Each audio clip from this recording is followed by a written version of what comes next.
we have another topic, that is organic chemistry. In organic chemistry, we will discuss about the definition of organic chemistry. Organic chemistry, it is a branch of chemistry that deals with study of hydrocarbon compounds and their derivatives. In this chemistry, we will discuss about the hydrocarbon compounds. Now, what are the hydrocarbon compounds? The compounds contains hydrogen and carbon, ऐसे compounds जिनके अंदर दो elements होने चाहिए, carbon and hydrogen, तो उनको हम कहते हैं hydrocarbon compounds. Derivatives, it means that carbon and hydrogen से बने हुए और compound. So it is the definition के it is a branch of chemistry that deals with study of hydrocarbon compounds and their derivatives. For example, we have a formula of methane. You can see the carbon and hydrogen. And we have another formula, that is ethane, 2 atoms of carbon and 6 atoms of hydrogen atom. And we have another, that is propane, C3H8. This is the formula of propane. So in these compounds, you can see that के carbon and hydrogen जो है वो दो elements present है. तो hydrocarbon compounds are the compounds which contains only two elements, hydrogen and carbon. Now,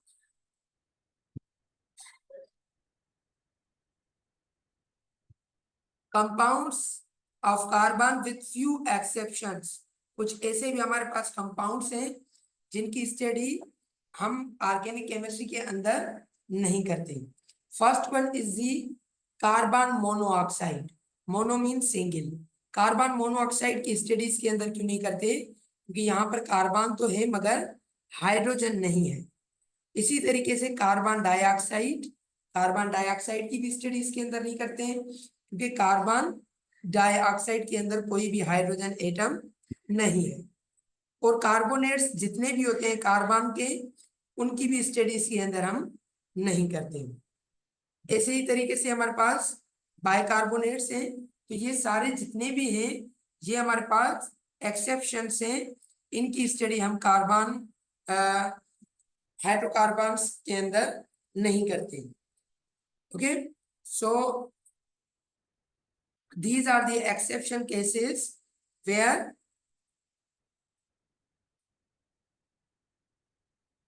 जिसके अंदर हम स्टडी जो है वो ऑर्गेनिक केमिस्ट्री की नहीं कर रहे होते.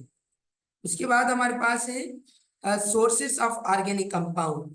के ऑर्गेनिक कंपाउंड्स जो हैं वो हमें कहाँ से मिलते हैं? तो सबसे पहले ऑर्गेनिक कंपाउंड्स जितने भी हैं वो हमें मिलते हैं लिविंग सोर्स से. ठीक है, लिविंग थिंग्स से. लिविंग थिंग्स हमारे पास दो टाइप्स की होती हैं. एक होता है हमारे पास एनिमल्स, एक होता है हमारे पास प्लांट्स.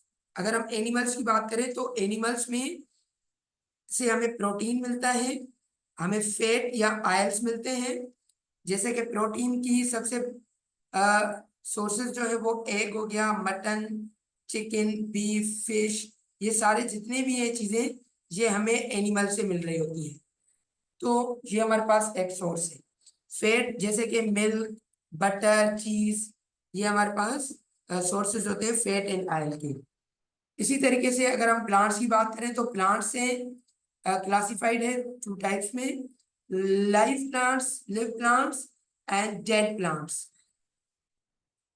लिव प्लांट्स जितने भी होती हैं वहां से हमें कार्बोहाइड्रेट्स, प्रोटीन्स, विटामिन्स, ऑयल्स, ये सारी चीजें मिल रही होती हैं. अब कार्बोहाइड्रेट्स कहाँ से मिल रहा होता है हमें? Wheat, mess, potatoes, barely, rice, ये जितनी भी चीजें हमारे पास यहाँ से कार्बोहाइड्रेट्स, पल्सेस, बीन्स, यहाँ से हमें दालें वगैरह जो होती हैं वहां से हमें प्रोटीन मिल रहा होता है. विटामिन हमारे पास डिफरेंट फ्रूट्स होती हैं जैसे कि एप्पल, ऑरेंज, बनाना, यहाँ से हमें विटामिन मिल रही होती है। तो ऑयल हमें कहाँ से मिल रहा होता है? Palm oil, olive oil, soya beans, peanut, इसी तरीके से हमारे पास ये सारे ऑयल्स होते हैं। डेड प्लांट से हमें क्या मिल रहा होता है? Oil, petroleum gas, petroleum and हमारे पास gas. So these are the major sources of organic compounds. दो मेजर सोर्सेज होते हैं, एक होता है हमारे पास एनिमल्स और दूसरा होता है हमारे पास plants. Thanks for watching my video.